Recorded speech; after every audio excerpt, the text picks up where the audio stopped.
Welcome to the Power of Care podcast with host Brianna Dance. On this show, we will take an in-depth look into personal and professional resilience on several different levels.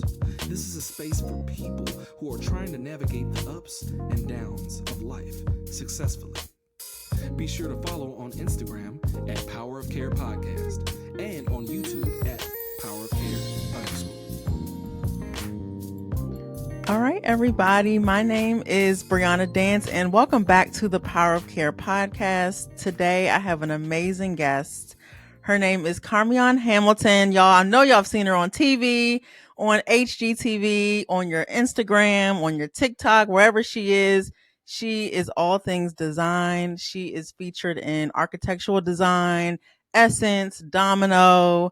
She's a mom. She's based in Memphis. And she just has an eye for design and all things just luxury and just beautiful things. And so thank you for coming to the show, Carmeon. Thank you for having me. I'm excited to chat today. Yeah. Okay. So we kind of talked a little bit before, we started recording, but my introduction to you was during the pandemic. So I was watching on the Discovery Channel, your show with my mom. And me and my mom don't typically watch the same stuff. Mm-hmm. But that show, your show brought us together because Aww. I was like, wow, who was this girl? Who was this woman? Who was just a vibe? I was just attracted to like your personal style. And then of course, watching what you were doing and designing for others and then your family. So take me back to when you first found out you were going to be on TV. Well, I won a little competition show called Design Star. So that was my intro to having my own show. So since I won the design competition, one of the prizes was an opportunity to have your own show.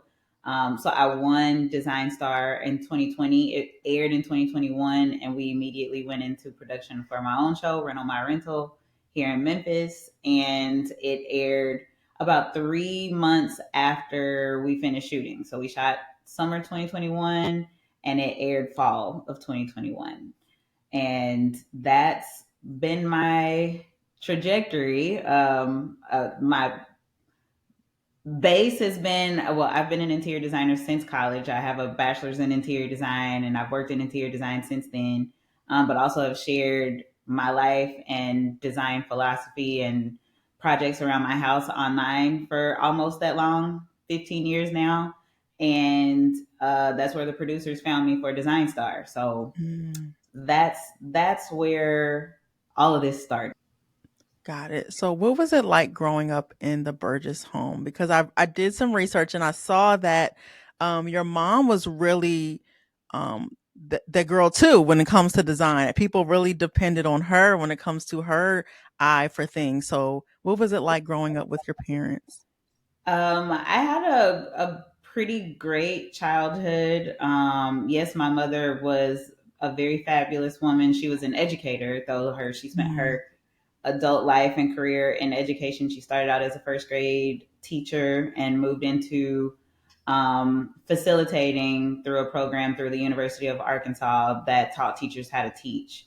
And so she did that for almost 20 years. My dad worked in the tobacco industry for a very long time, my entire life at home for sure, and retired from that company to help take care of my mother when she was diagnosed with breast cancer. But growing up, I was a straight A student. I was the kid that didn't do anything sideways. I never got in trouble. Missed curfew once, and that was probably the one time I ever went outside. I just was a very straight and narrow kid, but I was a straight A student. I played sports, was naturally gifted in a lot of things. And so, as gifted as I was very much I had a very uneventful childhood simply because of my propensity to follow the rules and stay in line and stay inside the box. I know you have a son. Are you guys similar? Or are you different? Or is he like his dad in any way?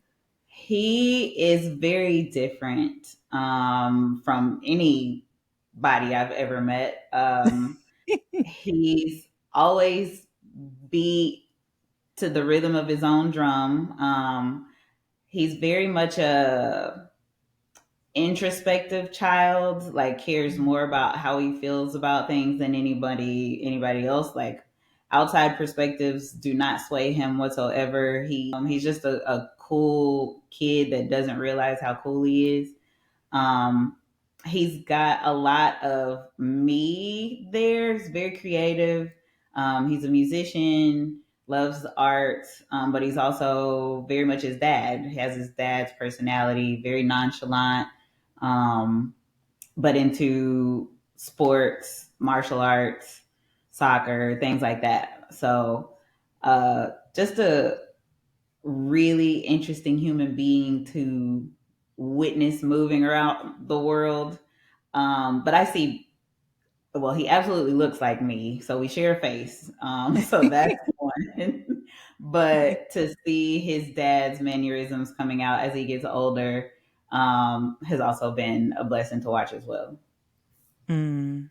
Now, I watched your home tour online, and every piece was so intentional. I loved his room. I mean, I loved your room too. I mean, I loved the whole space, but take me back to what it was like in that project of your home, like just designing your own home. Well, it's been a 8 year long process. Wow.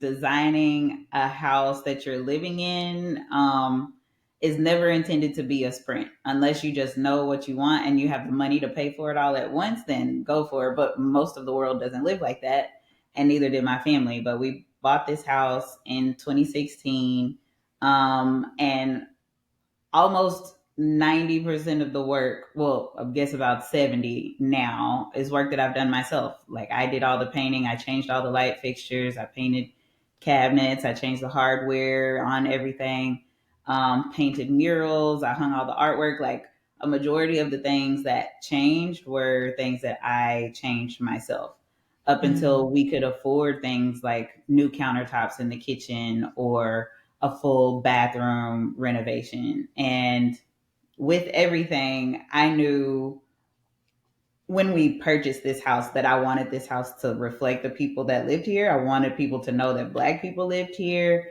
I wanted to embrace my and my family's ancestral roots from Africa.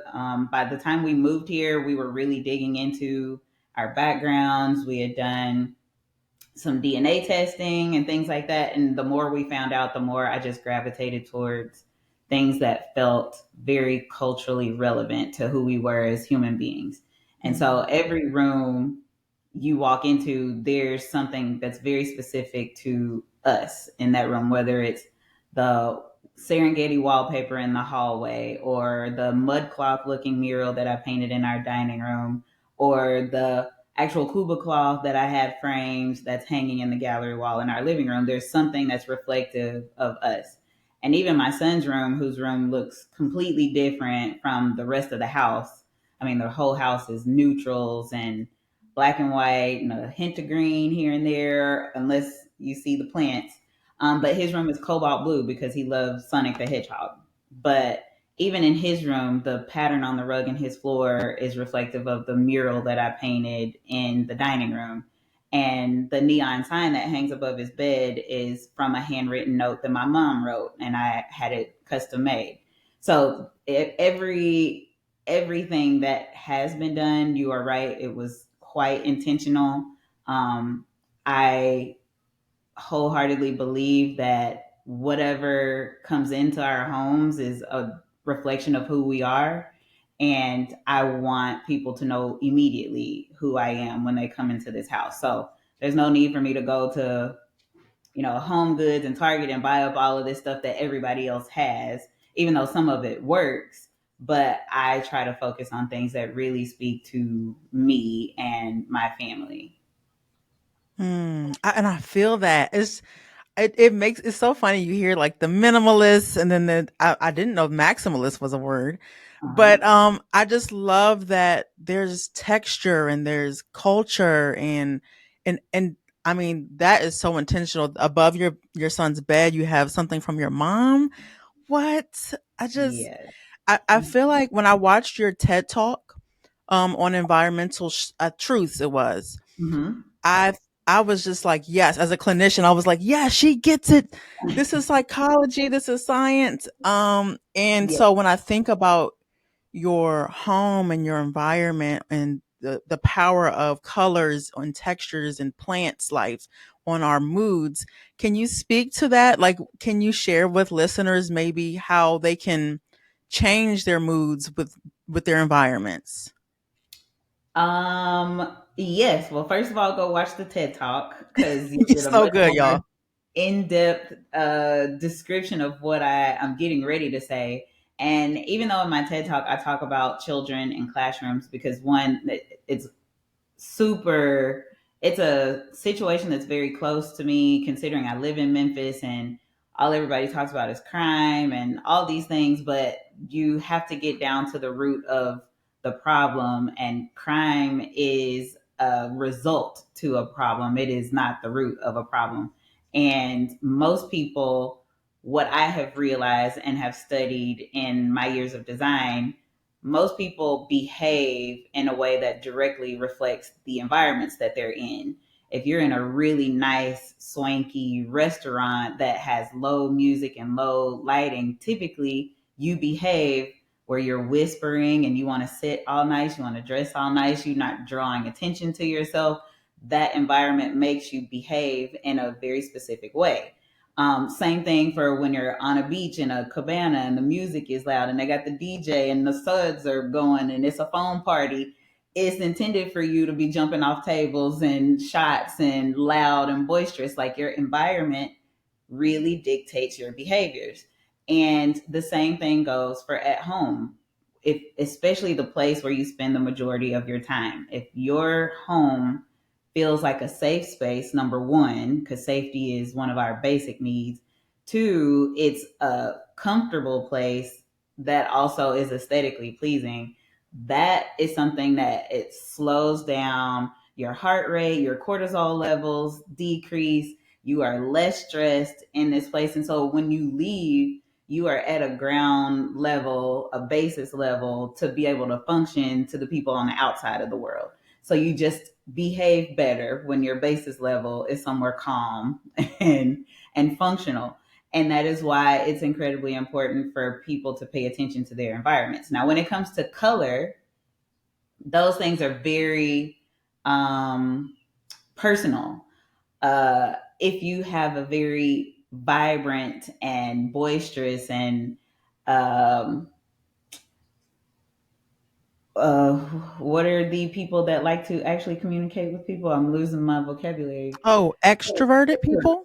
Extroverted people. Yes, a lot of extroverted people love bright, colorful, saturated tones. They may not be yellow, but it may be a terracotta. But you Mm. gain energy from saturated tones. Those who are introverted could be people that love more muted tones, pastels, neutrals.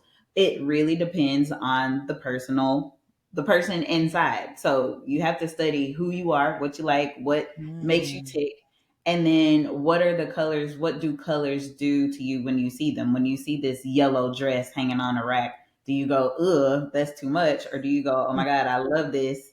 And you can go from there. But those colors, even though it may feel joyful to some, it could be overstimulating to others. You really have to know yourself when it comes to colors, which is why I tell people all the time, you can't just go on Pinterest and pick a house or pick a room and go, I want that. You don't know anything about that space. You don't know why those things work together. You don't know the people that are using those spaces either to know if you would like to live in that space. Um, but color is very personal, but I will always say incorporating various textures to keep the brain stimulated, but also comfortable. There's something about having a room with all the same texture that can sort of kind of feel like an insane asylum. Like Mhm. your brain and your eye needs variation. Too much variation can be too intense, but you need variation. And then incorporating plants. You got to bring the outside in. We don't live outside in 2024. So, how do we incorporate nature into our spaces? And plants is one of the main ways to do that. But you can also do that with flowers. Natural lighting is another huge part of that. How do you get access to lighting that reflects what's happening outside, whether it's skylights or lamps or candlelight, whatever it is, but being able to vary your lighting throughout the day is another way to elevate your environment. Yeah. I hope y'all wrote all that down. And also go see her TED Talk. No, I can take time. Because you also mentioned layout too in your Yeah, advice to people. And I mean, it was just genius. I love how you used the classroom as your example of how, it can make or break a student's experience. indeed. And I work in a school. I'm a therapist in a school, middle school. Oh, And so wow. I am very intentional about my office not being an office and it being I have, they're fake plates, Carmeon, but plants, but I have them everywhere and I have lamps. I hate the overhead Yep. light. Great for you. You're making some great decisions because those things really matter. Most Yeah. schools are designed with that fluorescent lighting that feels like hospitals and Mm. treatment centers, and nobody wants to feel like they're walking in somewhere to be diagnosed when that's Yes. not what we're here for. And then layout is highly important. Like it makes or breaks the functionality of a space. And so if you're not able to move around in a room freely, then Yeah. it's an inhibitor for how your brain gets to think and how you even use the space. So having the right size furniture, having it laid Mm. out in a way that's communal, where you're not having to struggle to watch your TV and things like that. Or even like I talked about in the classroom space, like classrooms typically are set up as a dictatorship where there's one singular focus, but the best way for most people to learn is through community. So turning the chairs and desks to face each other and having them communicate with each other and taking that singular focus off of the teacher, and the teacher is able to now integrate themselves into the classroom and incorporate the students into the learning activity. So it all makes sense when you really think about it and go, why have we always done it this way when this way is proven to work better? But you can take that philosophy and take it from classrooms to bedrooms and living rooms. It all applies. It does. And I don't know if you've ever been called this, but I really see you as like a wellness advocate or like another form of a clinician because it really is about our health. It is. It is. And I've never been officially called one, but I do call myself an environmental curator versus an Yeah. interior designer because I know I have control over more than just the aesthetics of this room. I have control over the full environment and how people feel when they come into this space. So, yeah, I'm curating an entire environment while I'm also designing this space. But yes, it's all Yeah. about people feeling good in these places and making sure they feel like they belong in them when they get there. Mm. And that goes back to what you said about the hierarchy of needs is sense of belonging is another need that we It have. is. It And is. and I love that you said, building connection with even the seating Mhm. is important. Yes. Yeah. Woo, girl, you so deep. I mean, this is just too much. So, like, kind of take me back to school. So you went to school for this?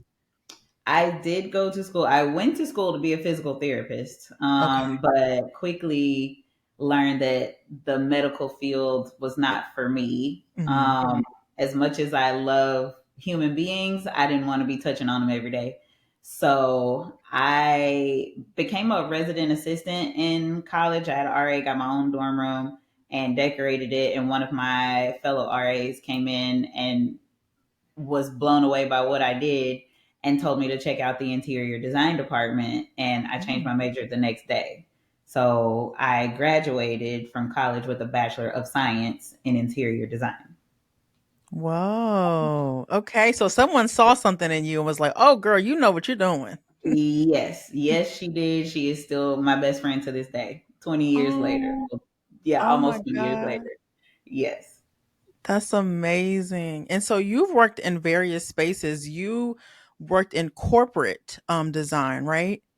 Yes, I started my first 5 years in healthcare, corporate healthcare. So I designed hospitals and physical therapy clinics, fascinatingly enough, nursing homes, for a company that was based in Arkansas but had facilities all across the country.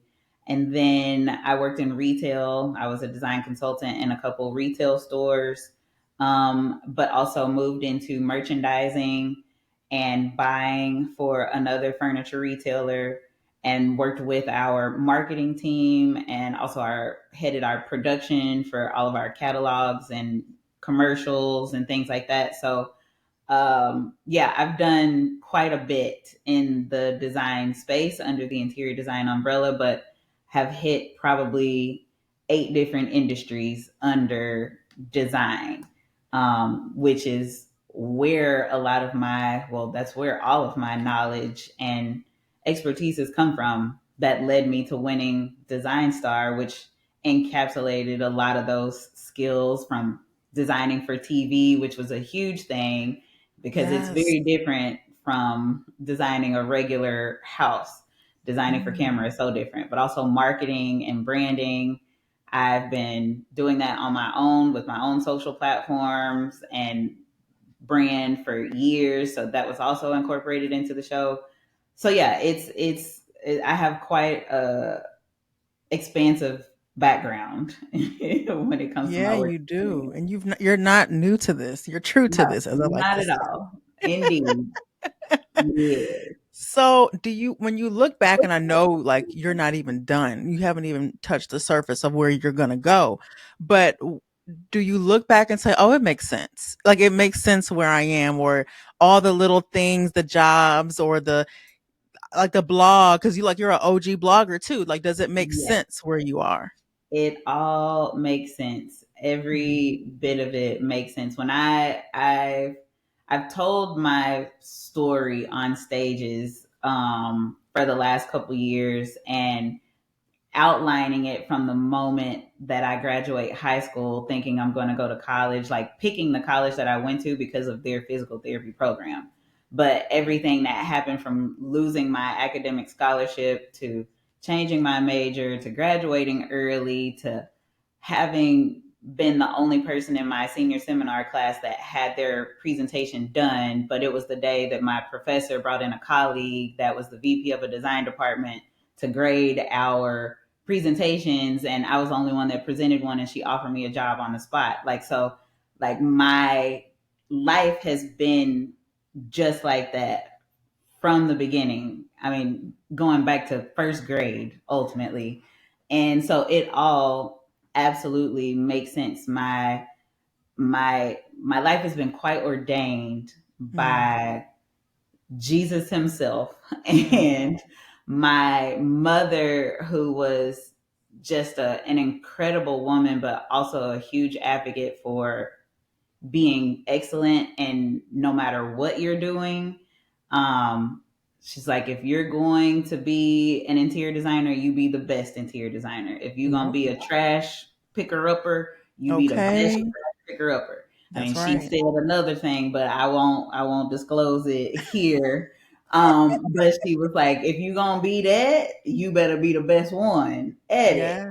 And that's how I have lived my life. Like whatever lands in my lap, okay, it's here, but I'm going to be the best person to do it. And so it makes sense where I Mm, am right now. I have not taken any of my opportunities lightly. mm. I make it a point to study the industry that I'm in and beyond. I want to be able to have intelligent conversations with people that I'm hoping that will come on board and help me grow what I have started already. I may not be a marketing CEO, but I need to know about marketing and how I want to market my own business. So what is the latest and greatest in marketing and what strategy and what are all these things. So I'm a student of lots of different things, but also what I have set myself out into the world to be. You guys call me an interior designer. I need to make sure I am studying design. I know the latest and greatest, but I also am keeping human beings at the focus of what I'm doing. So, what is in the world that's making sure we're well? And what is sustainability? And what's the safest material for babies to sleep on? Like all of these things. So, yes, it all makes sense when I think about it all. And it drives every step that I take moving forward. I could shout. That is so powerful. And I love that you can embrace that, because sometimes you hear people in their journeys like, I could have never, I mean, and maybe maybe you couldn't have guessed all the detail, I right? never would have guessed any of it. Not a single piece of it at all. But however, your mom, and it sounds like your relationship with the Lord or whatever, you can believe like, yeah, I'm here. These are the things that have been put in me. So of course I'm here. And I Yes. think it's a way to honor them. Yes. Um, Absolutely. Speaking of honor, I do want to honor your husband, because he was, I mean, just watch, I don't know him at all, obviously, but watching you guys on screen was just beautiful. Can you tell me how you guys met?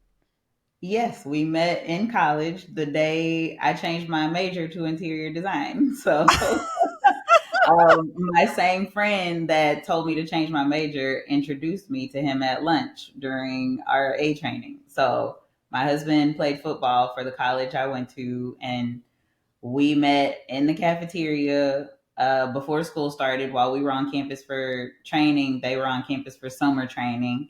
And he was a year ahead of me, but I was in love day one. Like, Oh, he needed someone to braid his hair, and my friend introduced him to me. It was like, she braids hair, and I braided his hair that night, and we were stuck together ever since. So met him in college. We were married 5 years later. Um, my son is a product of our relationship, and my husband was my biggest supporter. mm. Like, it took him a very long time to come around with social media. He didn't get it. Like, who are you talking to? And why do people care? And why do you care what people care about? And I'm like, get with it. And it took until me getting my first brand deal with IKEA, I think back in it was 2016, right after we bought our house. He was like, oh, you can make money from this. Like, okay, well, here you go. Here's all the Go support you for can it. have. Right. But it took him making our marriage a safe space for me, and also going like, he told me when we met, like, you're going to be a star. He used to sit and watch me work on my projects and will go, you're going to be famous, you're going to be a star. And I would just be like, you are blowing so much smoke. Like, okay, like, we're already boyfriend and girlfriend. We're already together. You don't have to do this. But he was right. And he literally told me to go fly. He's like, I want you to live out your purpose. And I can tell that your purpose is bigger than working for these different companies. Like, you have so much more to offer, and I want you to go take risks and do that thing. And he is the reason why I participated in the competition show, because I wasn't going to do it. I Wow. didn't want to go compete for a show. I thought they were just giving me a show. I'm like, great. But no, they told me I would have to compete for it. And I told him, no, thank you. And he said, well, when are you going to get another opportunity to be on TV? He's like, you don't even have to win, and just go be on TV. And I did. But he has always been, and still continues to be, a huge supporter and motivator of mine. Um, because he saw so much in me, saw way more in me than I even saw in myself. And so I now try to live up to the person that he saw and try to make him proud as often as I can. Those type of people are such a gift. They are. Like, what a gift. I think about him and even how, I mean, your best friend, she just helped you with your major. She helped you with your man. She has been like, I met her interviewing to be a RA, and she was like, no, you're going to be a RA in my building. Like, so she got me the RA job. She convinced me to change my major. And yes, she got me the man all Woo! within a matter of 3 months. She's a So keeper. she's indeed the keeper. She is indeed. I love her to death. Oh Um, my but yes, goodness. very special people in my life. My mother and my husband are now angels of mine who I feel Yeah. like are up there with Jesus orchestrating things like, okay, let's Mhm. give her this one, or let's slide this out of the way so she can meet these people. Yeah. And it's like I truly walk through life with my hands open, just waiting to see what they drop down. And Mm. I try my best to take care of whatever comes my way. Wow. You lost two people you love dearly, Mhm. physically. Yes. How are you or have you navigated that type of grief? Because those are two really hard relationships to lose. And Mhm. um the way they passed too, I just how did how did you make it through? What's carrying you? Yes. So I lost my mother to breast cancer in the summer of 2011, and she Mm, passed away 2 months before my husband and I got married. mm, Um, and prior to losing my mom, I lost my grandmother 4 years before her, my mom's mom. mm, And my mom's mom, that loss was the most soul crushing to me. Like she was my best friend. She was the matriarch of the family, and we knew she was going, and I was on my way to her to say my goodbyes, and she passed away about 5 minutes before I got there. And so that loss devastated me. And 4 months after she passed away, my mother was diagnosed with breast cancer. My grandmother passed away from breast cancer. And so it created this fear in a lot of us, but it also made my mother very intentional about her time. She was like, it's not going to scare me. It is what it is. I'm going to go through chemo, whatever, whatever. And she went into remission after her first 2 years, but the cancer eventually came back. But her intentionality around everything. I mean, she wrote everything down. Anytime we were getting ready to see each other, she would write handwritten notes.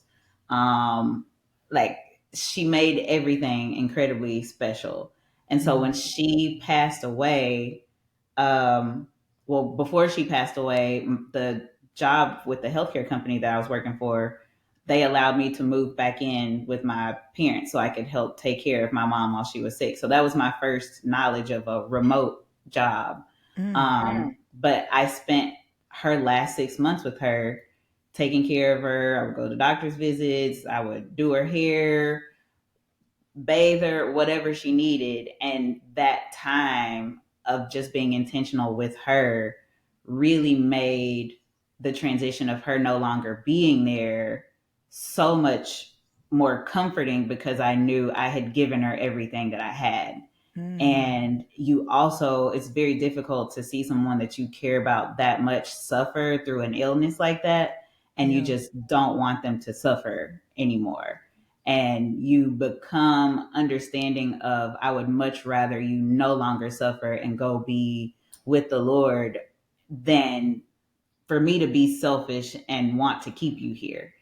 Yeah. And but losing her because she was a day-to-day thing, like that's a lot of time to have a void from this voice that you're used to talking to and all these things. But I realized everything that we had talked about my whole life, but especially over those last 6 months, I was bringing up all the time. They were carrying me throughout the day. So it was very much not a sadness. It was a type of grief where you're just trying to figure out what else to feel with this time, Yeah. and this void. But you become I became that much more intentional about life myself. Like if she was doing this while she was sick, I can do this while I'm great and have my life be that much more intentional. And that's what happened. Like I just became that much more intentional about my marriage and parenting my son and the home I lived in and the careers I had. Like I just poured myself into everything that I was involved in as a tribute to her. But losing my husband was vastly different. My mother was sick and my husband was completely healthy, and he passed away at, well, yeah, at the hands of an intoxicated driver. My husband was on a motorcycle on his way home from a festival, and a driver turned into him on his motorcycle, and my husband passed away almost instantly, I believe. So it was one of those things where he just didn't come home. And that is very difficult to process with someone that you spend every day with, for them to leave perfectly healthy and just never come back. So being with my mom was one thing, but having to experience a loss with someone you sleep with every night, you wake up to every day, you're talking to the majority of the waking hours of the day, like that was incredibly soul crushing. But the timing in which my husband passed away was what saved me, even though as devastating as it was. So I mentioned before that when we met, he told me I was going to be a star. And my husband passed away on the day that Design Star premiered on HGTV. And it took a couple days after his passing for it to connect that he had completely fulfilled his purpose, and his purpose was making sure I saw myself the way I was supposed to. And when I had gotten there, his job was done. And so he was gone. And I had to come to grips with, even though he was 38 years old, 37, 38 years old, he had done everything that he was supposed to do while he was here. And so just like my mom, everything that I'd gone through with him, everything that he had poured into me, said, well, it's my obligation to live that out every day. And so the remedy was just trying to find the joy in everyday things and realizing that life is truly too short for BS. Like, love on your people, celebrate every small thing, to really YOLO. Like I YOLO to this day. I tell everybody I do it for the plot. Like I would not call myself a very spontaneous person, but I do everything for the story just to say I did it. And so it's not always the best thing, but that is what I got from losing my husband, who we got to go on 2 vacations together in our whole entire marriage, and had all these plans. And I'm like, I'm sick of planning. We're just gonna do. And so that made me hunker down and do a lot of the projects that we had planned in our house, like putting in a swimming pool because my baby loved to swim and we love water, but couldn't always go to the beach. So we're bringing the beach home. And so that his loss really just amplified the intentionality that I had taken on from losing my mom. But it also just made me that much more grateful for the tiniest of things throughout my everyday life. And that's what I have been impressing upon everybody I run across, and what I use my social platform for. Like, yes, I'm an interior designer, but I want to be an example to people on just how to live intentionally and with gratitude. And so, yeah, I honor those that I've lost by being just that.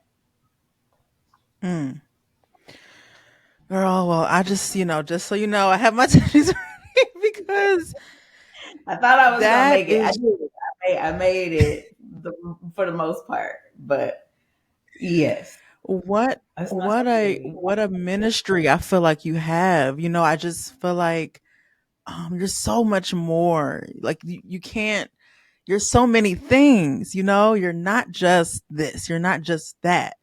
Um and I'm just so glad that God chose you to be able to share in the way that you do. Thank you. Um so thank you. Yeah. Um Thank you. so kind of to end, what how can cuz you've navigated a lot of tough things. What is something that you do right now for self-care, or what's something that kind of has lifted your spirits outside of um the motivators that you have through the loss? Does design at all make any impact with your mood? Just tying that back in, did you change anything up to kind of change or like shift things for yourself? Um, yes. Well, our home definitely changed a bit, and a lot of people were surprised that I was willing to make changes to our home. Like what I told people, like this house was never meant to be a shrine to anybody. Like it's a reflection of who we are and how we Mm. live. And so my husband didn't make a whole lot of decisions about our house anyway. He was just like, do whatever you want to do. And so fortifying this house as this is the house that we bought, and I know legacy and generational wealth was incredibly important to my husband. So making decisions for this to be a forever house that I could pass on to my son. So it was easy to make the decision to put in a pool in your house in Memphis, Tennessee. Like, no, we don't live in California, but my baby want to swim. We gonna swim here at our house. So yes, I made changes to our home, but also really the thing that has been a salve for me is community. Um, my husband and I were intentional about the people we collected to be in our lives. And I am very intentional about making sure those people know who they are to me. I want Mm. I want people to think more about the dash in between the birth year and the death year. Like, I want you to know exactly how I feel about you if I were to leave tomorrow. So I pour into my relationships with my friends, um, staying connected to my family, and making sure my son knows that I'm a safe space and that I'm going to support him no matter what he chooses in life. I'm here to guide, but also just to cultivate the human he already is. Mhm. So being in community with the people I care about the most is what really saves my sanity. Yeah, and it sounds like you're intentional about that, like letting people know, telling them and who those people are. Yes. Yeah. Okay. Well, thank you so much, Carmion, for just your time and your wisdom and your openness. And I know so many people are going to heal from this and also have good ideas, maybe for their to revamp, their homes and even their lives when it comes Yeah. to intentionality, because that's what I hear a Yeah. theme through this episode is being Yeah. intentional with time and just what impacts us. It's so funny what you talked about the personality type about colors, because I guess some people would say I may be an extrovert. I'm definitely drawn to color.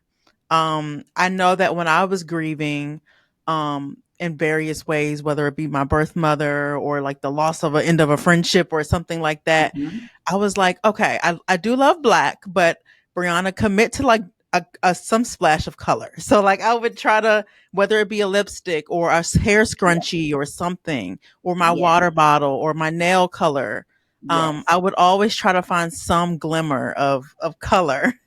Yes. And that is perfect. That's a perfect way to put it, because everybody thinks that they need to be surrounded by all of it. And like, no, even extroverts need some area of rest, but they need a reminder every so often or in small doses that, yeah, I like color. So a lipstick or a fingernail polish or just a bouquet of flowers in your black and white room, like it could be something that small, but yeah, that's a very great way to put it.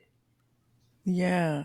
Thank you. Thank you. I'm just fighting for my life. Some days you just try to make it through, but it Exactly. works. It helps. And Yeah. how can we follow you? What's your handle? How can we Yes. follow you online? Yes, you can find me everywhere in all the places at Carmeon Hamilton. So my website is carmeonhamilton.com. You can find me on Instagram, Facebook, Twitter, Threads, YouTube, TikTok, everywhere at Carmeon Hamilton. Instagram is my platform of choice. It's where I show up the most often. It's where you can see me day to day, especially in stories. Really get the behind the scenes and get to know me as a human being over there. But yes, Carmeon Hamilton is where I am. You can search Carmeon Hamilton on YouTube to find the TED Talk and my house tour and lots of other things. I have a whole holiday series over there called Crafts and Cocktails. I'm a cocktail drinker and connoisseur. Yes. Love them. So yeah, that's everything currently. My show Design Star and Rental My Rental can be found on almost every streaming platform. They're housed on, I think it's Max now. It's not Discovery Plus anymore, but you can also stream them on Amazon and Hulu, and there's clips of both on YouTube. So yeah, just all the things. Just search Carmeon Hamilton. Yeah. Just Google her, y'all. She'll pop up Google everywhere. me, Okay. baby. That's it. Google me, baby. Okay. Thank you so much, Carmeon. Take care. Thank you. Thanks for tuning in to the Power of Care podcast. If you'd like to hear more, be sure to follow us on Instagram at Power of Care Podcast. And be sure to subscribe to us on YouTube at Power of Care _.